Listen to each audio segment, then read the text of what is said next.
நானும் மதுரைக்காரன் தான்டா. யோ பெருசா சொல்லுங்க. நேத்திக்கெல்லாம் என்னென்ன பேச்சு பேசுனேன்? என்ன பேசுனேன் சார்? நான் வேணும்னு பண்ணல சார். சமோசா சாப்பிட்டாரு, பாவுபாய் சாப்பிட்டாரு, ஃபீல்டிங் பண்ண முடியல, மேட்ச் முழுக்க எந்த விதமான பெர்ஃபார்மன்ஸுமே இல்லைன்னா சொன்னேன். ஒரே மேட்ச் ஃபைனல்ல வந்து அடிச்சு கப் அடிச்சாரு பாத்தியா? இவன் வெறி குண்டு பாக்குற பார்த்தா இன்னைக்கு நம்மள ரணக்குடூரமா வேட்டையாடுறதுக்கு முடிவு பண்ணிருப்பான் போல் இருக்கே. ஒரே மேட்ச் ஃபைனல் வந்து அடிச்சு கப் அடிச்சிருக்காரு. ஆமா, அது வரையும் டீம் வழி நடத்தினார் இல்லையா? ஒரு ஆங்கில டீமை அடிச்சு துரத்தி விட்டுருக்கோம். ஊரே வந்து இந்தியா ஜெயிக்கணும்னு வேண்டி நேத்து எப்படி ஜெயிக்க வச்சிட்டீங்க? ஏங்க நாங்களாம் ஜெயிக்க பிறந்தவர்கள், ஜெயிச்சுக்கிட்டே இருக்கோம். நீங்க விளையாண்டு ஜெயிக்கல, நீங்க வேண்டி தான் ஜெயிச்சிருக்காங்க. என்னடா பொசுக்குன்னு மரியாதை பேசிவிட்ட? அப்படிலாம் இல்லைங்க, இது வந்து தவறு. இது தவறு. தலைவன் ரோஹித் சர்மா அவரால் தான் நேத்திக்கு மேட்ச் வின்னு. அதுக்கு முன்னாடி வரைக்கும் நீங்க தான் திட்டிக்கிட்டு இருந்தீங்க, விளையாடவே மாட்டான் ஒழுங்கா. நாங்களாம் வந்து திட்டலையா? நீங்க என்ன ஏதோ ஒன்று சொன்னீங்களே, டாஸே வந்து ஜெயிக்கல இவெல்லாம் வந்து கேப்டனான்னு சொன்னீங்க. டாஸ் ஜெயிக்கிறது முக்கியம் இல்ல, மேட்ச் ஜெயிக்கிறது தான் முக்கியம். நல்ல கருப்பு கலர்ல கருப்பு சட்டை போட்டா நான் நியூசிலாந்தா? இந்தியா ஜெயிச்சிருக்கு, சாம்பியன்ஸ் டிராஃபி அடிச்சிருக்கு. ஓகேவா? அடிச்சிருக்கு. நாங்கலாம் வந்து சந்தோஷத்துல இருக்கோம். யார் அடிச்சா இந்தியா சாம்பியன்ஸ் டிராஃபி? இதுக்கு முன்னாடி தலை அடிச்சது. தலை தாண்டா அடிச்சது. அதுக்கப்புறம் சின்னத்துல அடிச்சிருக்காரா? எந்த சின்னத்துல? ரோஹித் சர்மா சின்னத்துல. ஓ, அவரு சின்ன தலையா? சின்ன தலைனா ரைனா தான். சின்னத்துல ரைனா பாய். ரைனா விடுங்க. சரி, இந்தியா டீம் வந்து நேத்து வந்து மேட்ச்ல ஜெயிச்சு நல்லபடியா கப் வாங்கிட்டு வந்து நாங்க சந்தோஷமா இருக்கோம். நீங்க தான் துக்கமா கருப்பு சட்டை போட்டு வந்திருக்கீங்க. நான் இந்தியா டீம் நீங்க நம்ம வந்து போன போட்டு இவனுங்க எல்லாம் அவ்வளவுதாங்க முடிச்சு விட்டுருவாங்க. கோழி எல்லாம் பாருங்க ஒண்ணு இல்லன்னா சொன்னீங்க. என் மனசுக்குள்ள இருந்து வர கருத்துல நான் சொல்ல முடியல உங்கள்ட்ட. நமக்கு இருக்கடா வம்பு, இருக்கடம் தெரியாம இருண்டு போயிரும்டா. அப்படி இருக்கிற இடம் தெரியாம இருந்துட்டு போயிருப்பா. அப்படியே நீ நாடு கடத்தி விட்டு நீ ரோட்டை விட்டு துரத்தி விட்டுருவீங்க, ஊரை விட்டு துரத்தி விட்டுருவீங்க. இல்ல அதெல்லாம் தட்டி விட மாட்டோம். இருங்க, இன்னும் 23. இப்ப நீங்க ஆர்சிபி ஃபேன் ஒத்துக்கிறீங்களா? ஆர்சிபி ஃபேனா? இப்ப மட்டும் சிஎஸ்கே சண்டை வருது இல்ல, அப்ப நான் மட்டும் இந்தியா ஃபேன் கிடையாது, நியூசிலாந்து ஃபேன் கண்டிட்டு ஒத்துக்கணுமா? எல்லாரும் இந்தியா ஃபேன் தான். ஜெயிச்சதுக்கு வாழ்த்துக்கள் சொல்லுங்க. இந்திய அணிக்கு வந்து எங்களின் வாய்ஸ் ஆஃப் ரோடியன் சார்பாக, எங்கள் மட்டும் இல்ல எங்களுடைய மதுரை மாவட்டத்தில் இருக்க எல்லா சார்பாக 600 சப்ஸ்கிரைபரோட சேர்ந்து 600 சப்ஸ்கிரைபரோட சேர்ந்து கண்டென்ட்டே இல்லாம இன்னைக்கு வந்து கலக்க போறீங்க. போடுங்க, நீங்க தான் கலக்குறீங்க. இன்னொருத்தர் வந்து லண்டன்ல இருந்து சக்சஸ்ஃபுல்லி வந்து வந்திருக்காரு. சக்சஸ்ஃபுல்லி. ஆமா, யாரு பார்த்தனா? சிம்பனி ராஜ். சிம்போனி ராஜ். ராஜ் ராஜ் ராஜா அப்படின்ட்டு நாங்க எல்லாம் சொல்றோம். ராஜாதி ராஜனந்தர் ராஜா, ராஜாதி ராஜ. சரி, அவர் வந்து வந்திருக்காரு, ரொம்ப சக்சஸ்ஃபுல்லா வந்து பண்ணியிருக்காராம். இந்த வெற்றி வந்து அவருக்கு மட்டும் இல்ல, இது வந்து ஒட்டுமொத்த தமிழருக்கான வெற்றி, நம்ம இந்தியாவுக்காக வெற்றி. நான் வந்து வெறுங்காலிலே பண்ணைக்காடியில இருந்து வந்து இன்றும் வெறுங்காலிலே உங்களுக்காக நின்று கொண்டிருக்கிறேன். ஆமா அப்படின்னு சொல்லியிருக்காரு. நம்மளுக்காக இங்கேயும் ஒரு சிம்பனி பண்ண போறாராம். இன்னும் வேற நாட்டுகள் எல்லாம் வந்து இன்னும் 9 நாளா 13 நாளா பயந்துட்டாங்க சிம்பனியை பாத்துக்கிற மாதிரி. ஆமா, பார்த்தல எங்க ஊர் பண்ண போற ப்ராடக்ட் பாத்தீங்களா ப்ராடக்ட் அப்படின்ற மாதிரி சொல்லியிருக்காரு. 82 வயசாங்க, பார்த்த தெரியல. 82 வயசுலயும் கட்ட பஞ்சாயத்து மாதிரி இருப்பா, அப்படி துண்டை போட்டு நீட்டான ஆளு, நல்லா ஜாலியா வந்து நீ பாட சொன்னா நான் பாடணுமா அப்படின்ற அளவுக்கு சண்டை போடுற அளவுக்கு இருக்காரு. ஓகே, அவருக்கு வந்து வாழ்த்துக்களை சொல்லிக்கலாம். சரி, இப்படி வாழ்த்துக்கள் பேசிட்டு இருக்கும்போது இங்க சென்னையில வந்து நிறைய பேர் வந்து வாழ்த்து கொண்டாடி இருக்காங்க. ஒரே நடுவுல வந்து வேற ஏதோ வந்து ஒரு அணில்கள்லாம் ஓடின மாதிரி விஷுவல் பார்த்தா என்ன மேட்டர் இல்ல, நேத்து ஃபுல்லா வந்து தோனி தான்டா கிங் அப்படின்னாங்க. ஏன்னா அவரு ஓகே, நீங்க கடவுளா தோனி எப்பவுமே கிங் தாங்க. சரி, தோனியை நீங்க கடவுளா ஏத்துக்கிட்டீங்க, அதெல்லாம் ரைட்டு. கஷ்டப்பட்டு விளையாண்டு ஜெயிச்சிருக்காங்க. அதுக்கு வந்துட்டு விராட் கோலி ரோஹித் பாராட்டாம தோனி தாண்டா அப்படி இப்படின்னு இந்த யார் படம் வந்தாலும் வந்து அஜித்னு கத்துற கூட்டங்கள் மாதிரி நேத்து வந்து தலா தோனி கத்திட்டு இருந்தாங்க. கத்துறப்ப ஒருத்தர் மட்டும் உள்ள வந்து செல்போன்ல தாவிக்க கூடிய காமிச்சிட்டு போறான். இந்த கௌசிக் கொண்டா இவங்களுடைய வெறிய பாருங்க. சொன்னாங்கிறது சரியா போச்சு. கேத வீட்டுல வந்துட்டு சந்தோஷமா பேசுற மாதிரி ரைட் என்னமோ பண்ணுங்கடா அப்படின்னு போய்கிட்டு இருக்கு. கொஞ்ச நாளைக்கு முன்னாடி இந்த மாதிரி எங்கேயாவது மைக் எடுத்து வந்து பப்ளிக்ல வந்து பைட் எடுப்பாங்களா, அந்த மாதிரி இருக்கும்போது டக்குன்னு பிடிங்கி தலை வாழ்க அப்படின்னு சொல்லிட்டுலாம் போன பசங்க எல்லாம் நம்ம ஊர் பசங்க தான். அஜித்கா அஜித் உங்க தலையெல்லாம் கூப்பிடாங்க. அவர் வந்து தன்னை வந்து ஏகேன்னு ப்ரொமோட் பண்றதுக்கு முன்னாடி தலையா தானே இருந்தாரு. தலைன்னு நம்ம தான் ப்ரொமோட் பண்ணோம். அதுக்கு முன்னாடி நம்ம தான் அவருக்கு அல்டிமேட் ஸ்டார் ப்ரொமோட் பண்ணோம். அவர் எதுவுமே ப்ரொமோட் பண்ணல, நம்ம தான் சும்மா இல்லாம கத்திட்டு அலையறோம். பாஸ், அப்ப நம்ம காட்டிங் குடுக்குறோம், கூட்டிங் குடுக்குறோம் பாஸ். அவர் வந்து வேலைக்கு போங்கடா, படிங்கடா, பிள்ளை குட்டி எல்லாம் பாருங்கடா, கல்யாணம் பண்ணுங்க. ஒருத்தர் அப்படி சொல்றாரு, இன்னொருத்தர் வந்து ஓட்டு போடுங்க, அரசியலுக்கு வாங்க, தெருவுக்கு வாங்க, முன்னாடி ஓடி வாங்க, கையடிக்கிற அப்படின்னு சொல்றாரா. காருக்கு வந்து டாடா காமிச்சிட்டு போவேன் அப்படின்னு. விஜய் என்ன சொல்றீங்களா? விஜய் ஏங்க நான் ஏங்க விஜய் பேக் அடிக்கிறீங்க சொல்லுங்க. விஜய் என்ன தானே சொன்னீங்க, பேக் அடிக்கிறீங்க சொல்லுங்க. விஜய் நான் இந்த மாதிரிலாம் சொல்லல. இன்னொருத்தர் வந்து வேற மாதிரி சொல்லியிருக்காரு. அவர் ஒரு நபர், அவ்வளவுதான். அவர் ஒரு நபர். அவர் என்ன சொல்லியிருக்காருன்னா, வழக்கம் போல வந்து ஏர்போர்ட்ல இருந்து வரும்போது பெண்கள் எல்லாம் பக்கத்துல வாங்க நிக்க வச்சுட்டு பிரஸ் மீட் கொடுத்திருக்காரு. அவர் தான் பாத்தீங்கன்னா இங்க இருந்து கேக்குறாங்க, நீங்க வந்து இக்பார் நோம்புக்குலாம் போலையா அப்படின்னு. நான் எதுக்கு, அதான் தம்பிகள் எல்லாம் போறாங்க, குல்லா போட்டுக்கிறாங்க, நல்ல நடிகர்கள் அப்படின்ற மாதிரி பிரஸ் மீட் கொடுத்துட்டு போயிருக்காரு. ஒரு நாள் தொப்பியை போட்டு நான் வேடம் போடுறேன், அது இல்ல. உங்களுக்கு ஒரு நாள் இஸ்லாமே இல்ல. 90 வச்சு குல்லா போட்டுக்காங்க பெரிய பழைய. அவர் வந்து திருநீர் வச்சிருக்கேன்னு சொல்லுது, அது வேற. அப்புறம் நான் விஜயகாந்த் அண்ணனையும் தாக்கியிருக்காரு. தாக்கியிருக்காரா? ஓ அப்படின்னா விஜயகாந்த் அவர்னா? ஆமா, வாய்ஸ் எடுப்பீங்க. ஆனா நாங்க விஜயகாந்த் சொன்னா நீங்க வந்து பேசிட்டு இருக்கும்போது நீங்க தொண்டை கம்மிச்சிங்க. அவரும் இக்தார் நோம்புக்குலாம் போயிருக்காரு. நம்ம மட்டும் தான் போனது, எல்லாரும் போய்கிட்டு தான் இருக்காங்க. நீங்க நல்லா பாத்தீங்கன்னா அவர் போகும்போது அவர் வந்து ஒரு இந்துவாக தான் அந்த இக்தார் நோம்புக்கு போறாரு. அவங்க வந்து விருப்பப்பட்டு வந்து ஒரு குல்லா வந்து தலையில மாட்டிடுவாங்க. அவர் வந்து இவர் குல்லாவோட போறாரு. அவரு இவர் வரும்போதே வந்து வேட்டி சட்டை. நான் பழைய கைடா, நானு எனக்கு தெரியும்டா அப்படின்னு எல்லாமே தெரியும்டா அப்படின்னு. ஜோசப் விஜய் கிடையாதா, விஜய் அப்துல்லாடா அப்படின்னு. விஜய் அப்துல்லா நல்லா இருக்கு. முகமது விஜய் அவங்க ஃபேன்ஸ் வந்து பேர் கொடுத்திருக்காங்க. சீமானே பெருமிதமா விஜய் தாக்கி இருக்க மாதிரி தான் தெரியுது. ஆமா ஆமா, அவர் நக்கலா கலந்து வந்துட்டு நாட்டுக்கு ஏதோ நல்லது சொல்ற மாதிரி 4 நல்லதுகளை சொல்லிட்டு சீமானுக்கு பல பஞ்சாயத்துகள் போயிட்டு இருக்கு.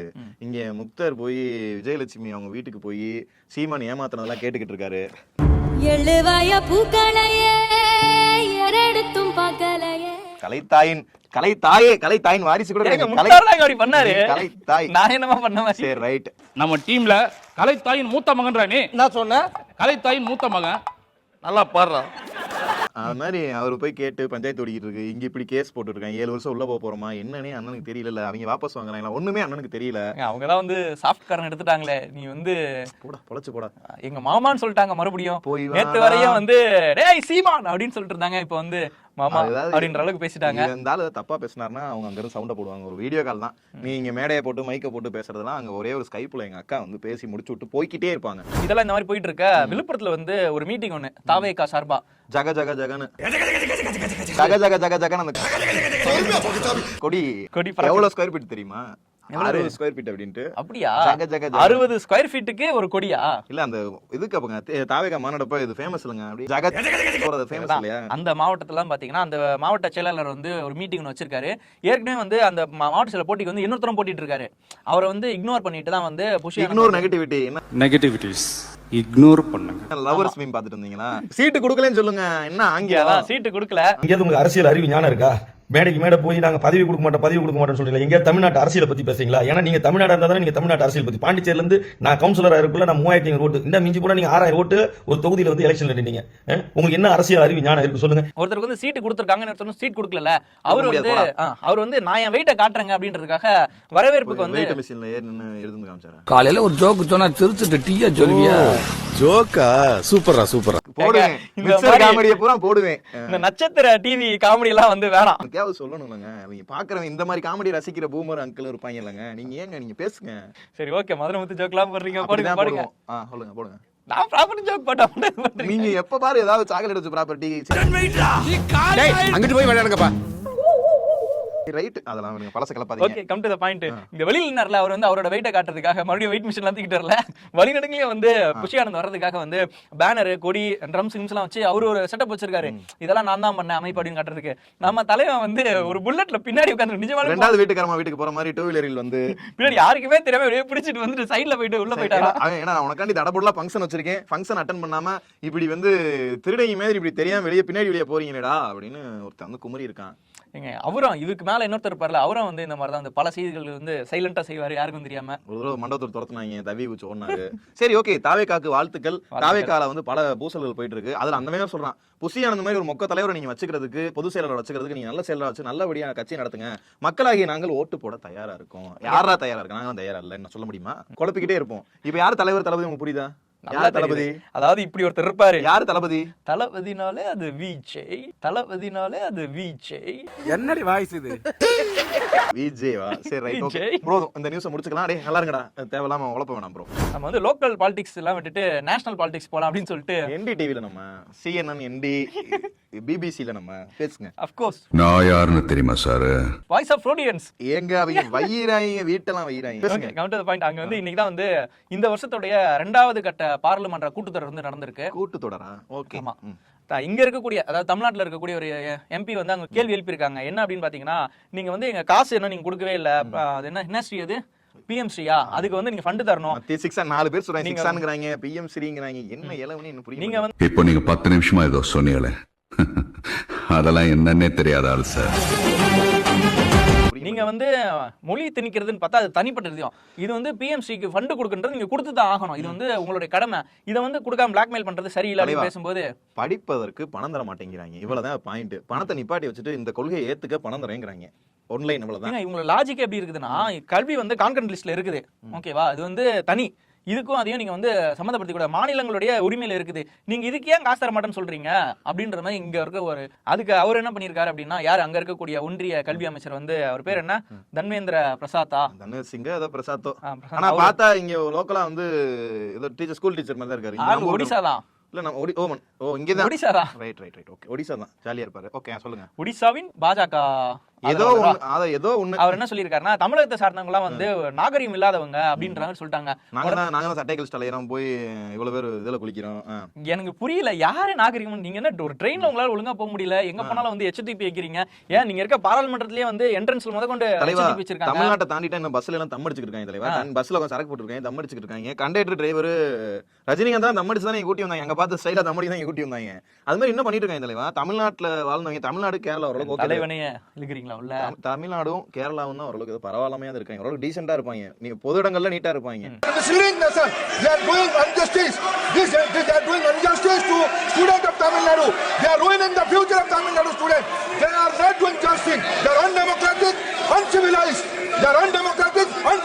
வன்மையா வந்து கண்டிக்கிறோம். வேண்டும் அப்படின்னு சொல்லியிருக்காரு. ஆமத்துல பேசுனா அதெல்லாம் சொல்லதான் செய்யணும். அதுக்காக போய் சட்டையை பிடிச்சி அடிக்க முடியும். அவங்க மாதிரி நாகரிகம் இல்லாம நம்ம அடிக்கவே முடியும்.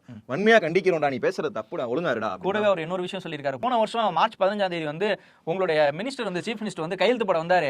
இன்னொரு சூப்பர் சிஎம் வந்து அதான் நோ சொல்லியிருக்காரு, அதனால அவர் போயிட்டார் அப்படின்ற மாதிரி விஷயத்தை சொல்லியிருக்காங்க. உடனே இங்க இருக்கக்கூடிய தமிழ்நாட்டில் இருக்கக்கூடிய எஜுகேஷன் மினிஸ்டர்லாம் வந்து நீங்க எப்படி சொல்ல போச்சு, அப்படிலாம் இல்லையே, நாங்க எப்பவுமே மும்மொழி கொள்கை ஒத்துக்க மாட்டோம், நீங்க இந்த மாதிரிலாம் பேசிட்டு இருக்க கூடாது அப்படின்ற மாதிரி ரெண்டு பேருக்கும் வாய்க்கா போயிருக்கு. எடப்பாடி மாதிரி ஆட்கள் வந்து இங்க இருந்தா வந்து கையெழுத்து போட்டு மும்மொழி கொள்கை எல்லாம் ஈஸியா ஆக்கி இருந்திருப்பாங்க. மக்களும் வந்து ஹிந்தி படிச்சு தினம் வந்து வீட்லயே யோசிச்சு பாருங்க, காலையில ஹிந்தியில படிச்சுட்டு இருப்பாங்க. இப்ப வந்து நம்ம வீட்டுல இருக்கவங்க வந்து ஹிந்தி சொல்லித்தா, இங்கிலீஷோ தமிழோ வந்து சொல்லித்தானா நம்ம வீட்டுல பேரண்ட்ஸ் சொல்லி கொடுத்துருவாங்க. ஹிந்தி சொல்லித்தானா என்ன பண்ண முடியும்? ஹிந்தி கத்துக்கனா ஹிந்தி டியூஷன் போறோம். நம்ம தான் ஹிந்தி டியூஷன் பண்ண பிள்ளைக்கு சொல்லி தரணும்னா முதல்ல. ஏங்க டியூஷன்ல என்னங்க 9 மணி 8 மணிக்கு அனுப்பி விட்டுருவாங்க. நம்ம நைட் வந்து நம்ம பிள்ளைங்க வந்து அறிவான பிள்ளைகள், நைட் 10 மணிக்கு மேல படிக்கிற பிள்ளைகளா இருந்து நைட் வந்து அம்மா அது என்னமா இதுக்கு வந்து அர்த்தம் சொல்லுமானா இல்ல, என் பசங்கள என்ன படிச்சுட்டு வந்து மொழியியல் அறிஞர்களா மாற போறாங்களா, இல்ல யாராவது டிரான்ஸ்லேட் பண்ண போறாங்களா? 2 மொழி போதும். எங்களுக்கு தேவையானது இன்ஜினியர், டாக்டர்ஸ் இந்த மாதிரியான லெவல்ல போயிட்டு இருக்கோம். நாங்க எதுக்கு இந்த மொழி? கோபிநாத் வீடியோ பாத்தீங்களா? இல்லங்க, சீரியஸா பாத்துர்க்கேன், நானும் பார்த்தேன். எங்களுக்கு 2 மொழி போதும், ஜாலியா இருக்கும். மரியாதை பேசு, ஆனாரியமா பேசாத, தப்பா பேசாத, அவ்வளவுதான். ஓகே, இருக்கிற பொறுப்புக்கு ஏத்த மாதிரி பேசு, பொறுப்பு எல்லாம் பேசாத. பதிலுக்கு இங்க இருக்கவங்க நல்லா கேட்டிருக்காங்க. என்ன அப்ப வந்து நல்லா நறுக்குன்னு கேட்டிருக்காங்க. மும்மொழியை உங்க மாநிலத்துல வந்து ஒத்துக்கிட்டீங்கல்ல, அது வந்து அவர் சொல்றாரு எங்க மாநிலம் நாங்க ஒத்துக்கிட்டோமே, எந்த பிரச்சனையும் இல்லை அப்படின்னு. பதிலுக்கு இங்க இருக்கவங்களா நாகமாக்கு அங்க வந்து நம்மளாவது இங்க பால் தான் ஊத்திக்கிட்டு இருக்கோம், அங்க தயிர் சாதம்லாம் போட்டுக்கிட்டு இருக்காங்க. இப்போ ஒடிசாவோட தாய்மொழி வந்து உங்க இதுல வந்து ஃப்ளூயண்டா இருக்குதா, எவ்வளவு அழிஞ்சிருக்கு? இதே தானே மத்த மாநிலம் தான் கிடைக்கும். ஒடிசால ஃப்ளூயண்டா குடிச்சது இல்லையா நீங்க? நானும் குடிச்சதுல சொல்லுவாங்க, வீடியோல பாத்திருக்கேன். நல்லா இல்லங்க, 100% லிக்கருங்க அது. என்னங்க இப்படி மேலே எங்களையும் பார்த்தா ஒடிசால எரிசாரே ஃபேமஸ்ங்க. அப்படியா? ஒடிசா எங்க இருக்கு? ஒடிசா தெரியாத, விசாகப்பட்டினம் பக்கத்துல இருக்கு. அப்படியா? நான் என்னமோ வந்து தூத்துக்குடி பக்கம், திருநெல்வேலி பக்கம் இருக்கு. ஒடிசா தூத்துக்குடி பக்கத்துல இருக்கா? Right, okay. சோ முடிச்சுக்கலாம் தலைவா. சரி, ஓகே. வீடியோ பாத்தீங்களா? வீடியோ பிடிச்சிருந்தா லைக் பண்ணுங்க, கமெண்ட் பண்ணுங்க, ஷேர் பண்ணுங்க. மறக்காம வாய்ஸ் ஆஃப் ஃப்ரெண்ட்ஸ்க்கு சொல்லு தலைவா. சொல்லும்போதே ஆரம்பிச்சிருங்க, சப்ஸ்கிரைப் பண்ணுங்க. அப்படியே ஃபுல்லா ஆரம்பிச்சிரீங்களே, பொசன் அந்த சர்ப்ரைஸ் பண்ணிடுங்க. நானும் மதுரக்காரன் தான்டா.